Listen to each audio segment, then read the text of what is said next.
Dr. Allan Rosenfield succumbed to ALS, Lou Gehrig's disease, October 12th, after a valiant 3-year battle against this relentless affliction. He was mentor, counselor, hero to thousands of us in the international health field for 4 wonderful decades. Among the major global initiatives organized from Columbia's Mailman School of Public Health during Dr. Rosenfield's tenure as dean was the International Center for AIDS Care and Treatment Programs, with a $125 million grant from the President's Emergency Plan for AIDS Relief, PEPFAR. It is an honor and privilege for Future Choices to rerun Allan's discussion of this program, which he recorded in 2005, about the same time that he learned he had ALS. His wisdom and insights are as meaningful now as they were then. Good evening, and welcome to Future Choices. My name is Fran Snedeker, and I'm the moderator of this LMC-TV program, exploring reproductive health issues. 2 months ago on Future Choices, we gained a good oversight of the worldwide epidemic of AIDS from a representative from UNAIDS. Tonight we will continue this conversation, but from a slightly different perspective. 25 million of the 38 million people who are living with AIDS live in sub-Saharan Africa. 3 million of them are children under the age of 15. Last year, 2 million Africans died of AIDS. We have with us tonight a distinguished speaker from the ANCOC conference, Dr. Allan Rosenfield. He is going to share with us his insights on what is going on in our worldwide fight against AIDS. Welcome, Allan. Good to be here, Fran. I'm very honored that you're here. Your distinguished career makes it very clear that you have a long-standing commitment to ensuring good reproductive health care for people in need throughout the world. Right after you graduated from, you completed your residency in Boston in 1966, you traveled immediately to Nigeria, where you spent a year as an instructor in a major hospital in Lagos. Then 6 years in Thailand with the Population Council and as a special advisor to the Ministry of Public Health. And I believe you were focusing primarily on the family planning program there. Then you've been since 1975 at Columbia, where you're now Dean of the Mailman School of Public Health.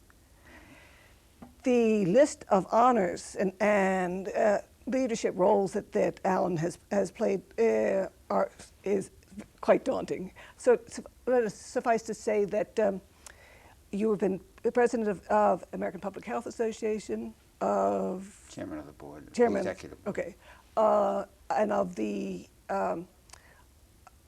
New York Obstetrical Society, yes. Of the Planned Parenthood Federation of America, of Engender Health, of Alan Guttmacher Institute, that you now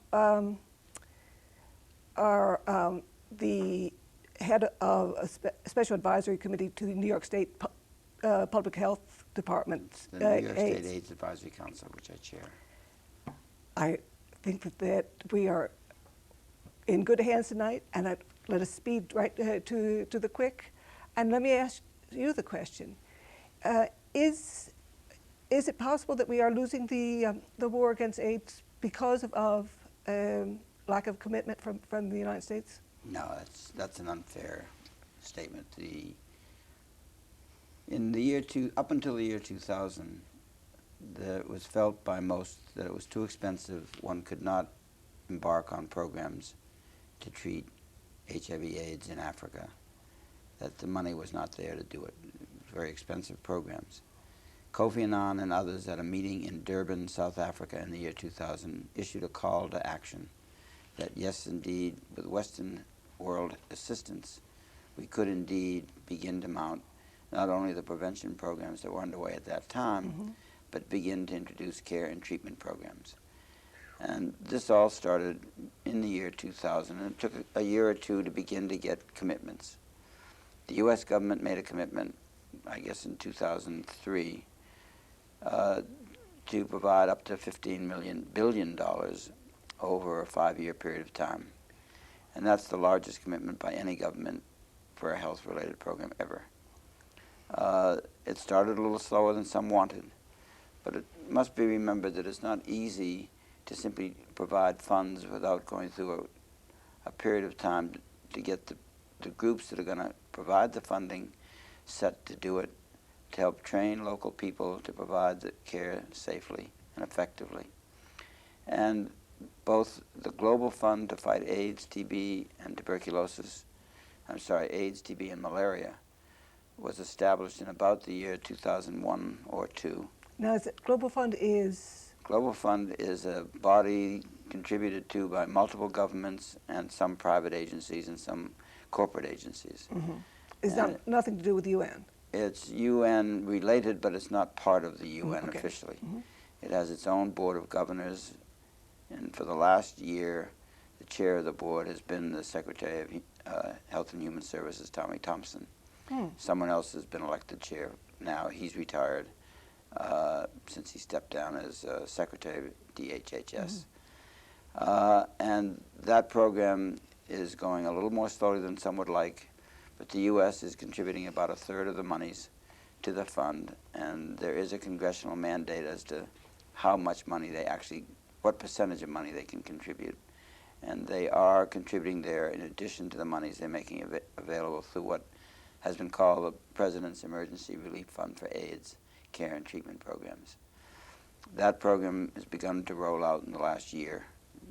In the area of care and treatment, there were initially 4 major recipients: the Elizabeth Glaser Pediatric AIDS Foundation, the Catholic Relief Services Organization, Harvard University and Columbia University, and the Mailman School at Columbia. And each of these 4 groups are responsible for developing programs in 5 countries. Not the same 5? Well, there's some overlap in a couple, but different parts of the country when we are overlapping. And that program is now off and running, and this year, I think the U.S. commitment is somewhere close to $3 billion.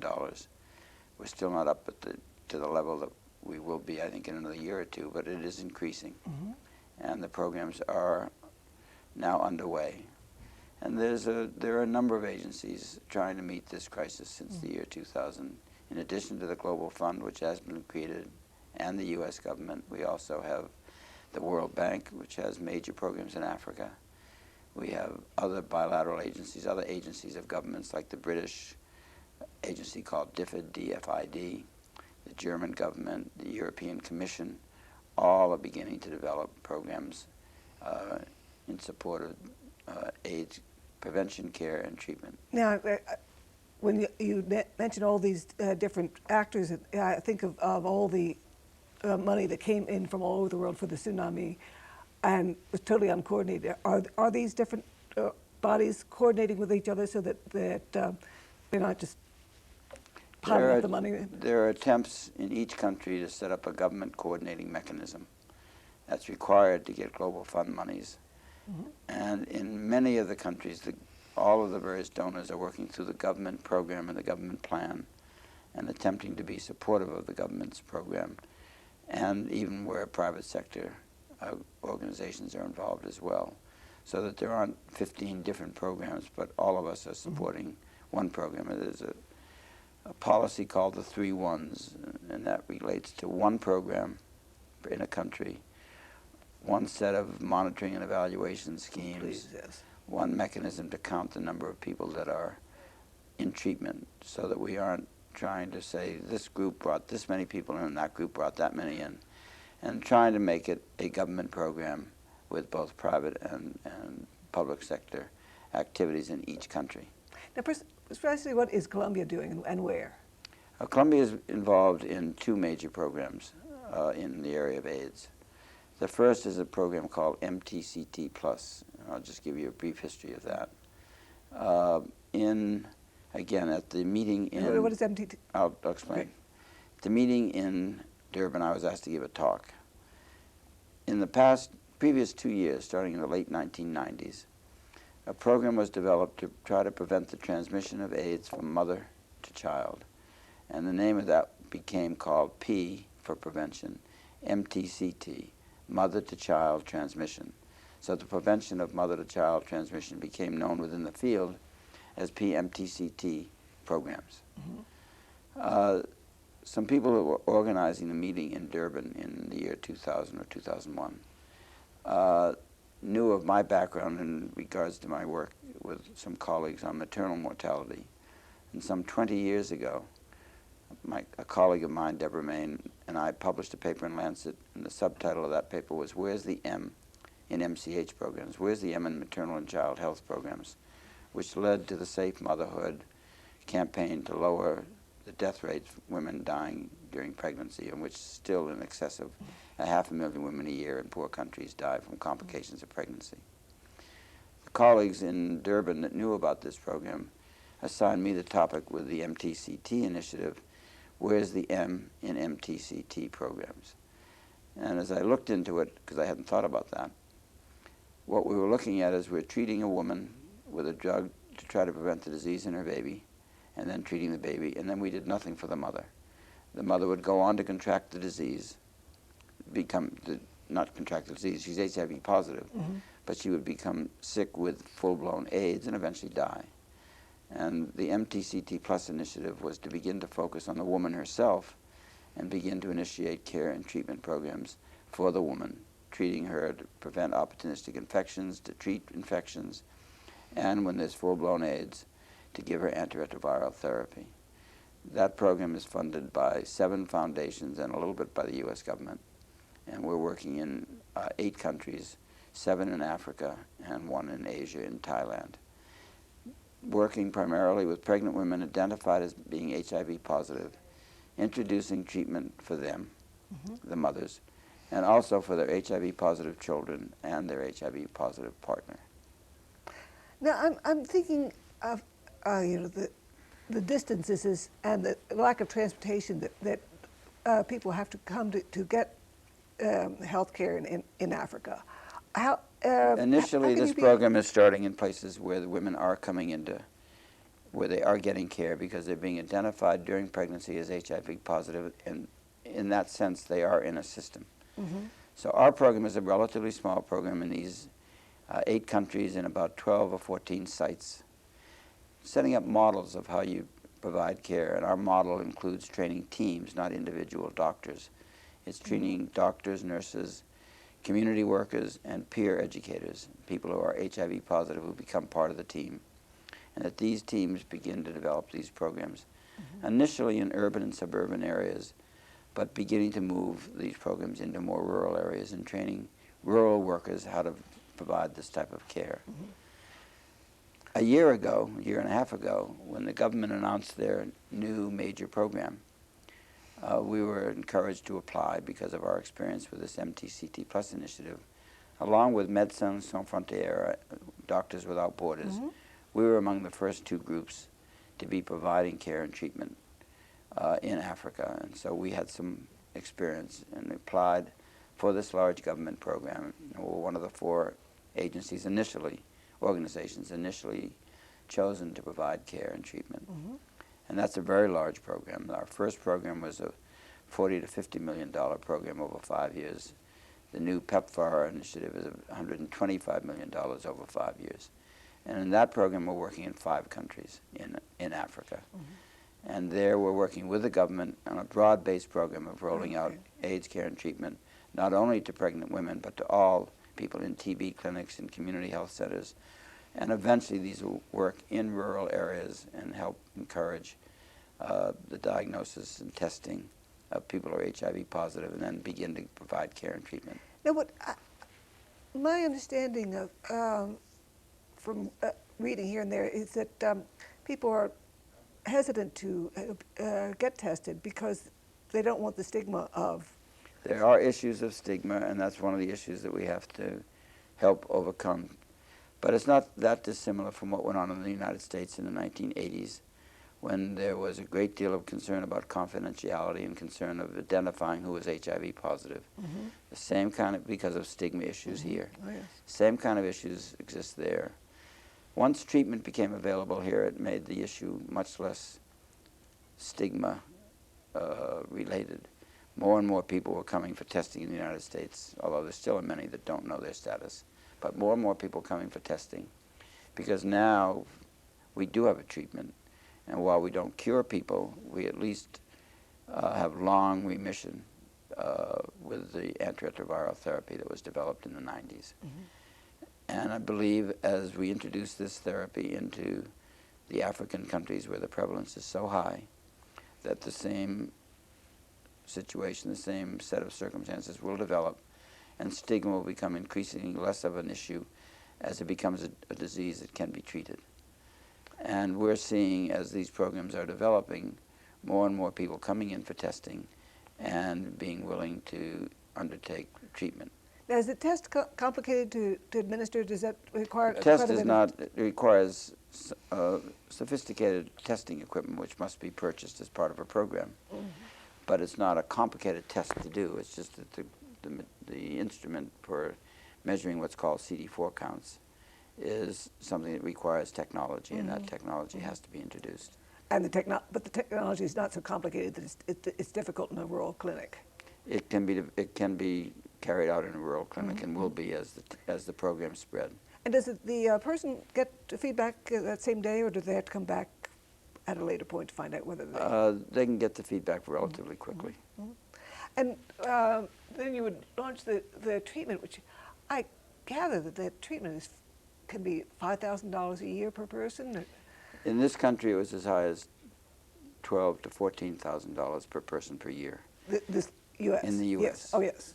But as the programs have developed, and with the development of generic drugs, mm-hmm. and also some initiatives from the Clinton Foundation and other groups to obtain very low-cost antiretroviral drugs, we've now down to somewhere between $150 and $300 per person per year.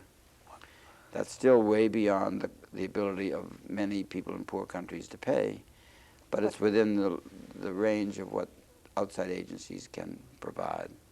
But that is a temporary subsidy, as long as Gates remains interested. This is not just Gates. This is all those programs I mentioned to you, mm-hmm. the World Bank. The Western world, in terms of AIDS, needs to make a long-term commitment. It's not a matter of 1 or 2 or 3 years. It may be as long as a 10 or 20-year commitment.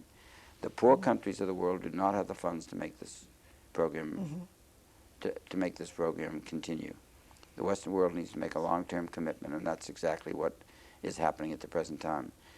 You probably have heard of the Millennium Development Goals, mm-hmm. and some of the work done by Jeffrey Sachs from Columbia and other economists.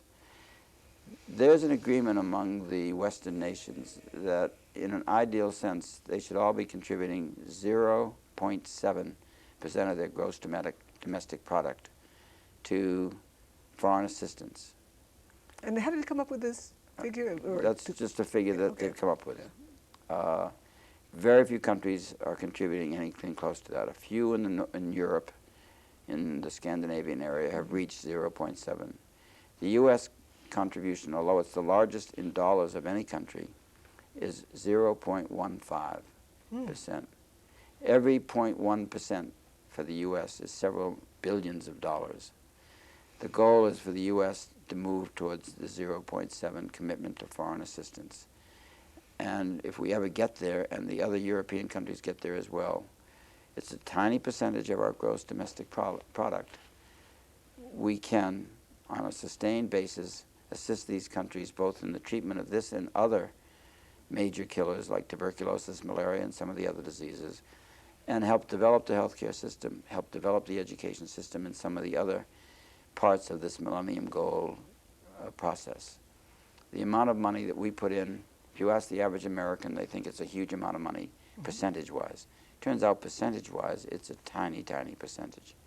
It's less than people spend on going to a fast food place once a week for several weeks at a time.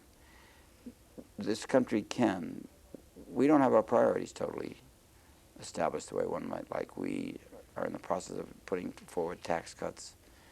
We have a very expensive war going on in Iraq. And we have many social programs in our own country that are inadequately funded. I was going to ask you, why should we, we fuss all the time in Westchester County about high taxes, both locally and federally. Our taxes are among the lowest in the Western world while you fuss about it. But we fuss, onto God.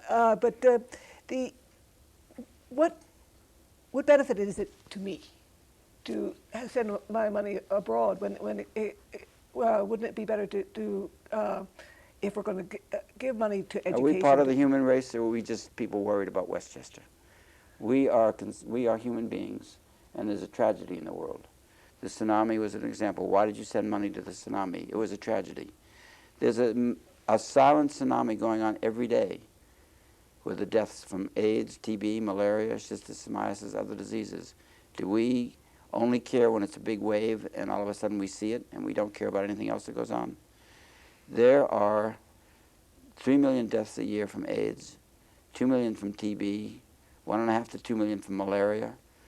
Do we just say, oh, isn't that a shame, and go on driving our SUVs, spending our money on all of the gadgets that we all use in our country, and say, that's their problem, not ours, let them die? That's not the nature of Americans, fortunately. And yes, we have a responsibility to help those who are less fortunate. The inequities in our world, in our own country, are great.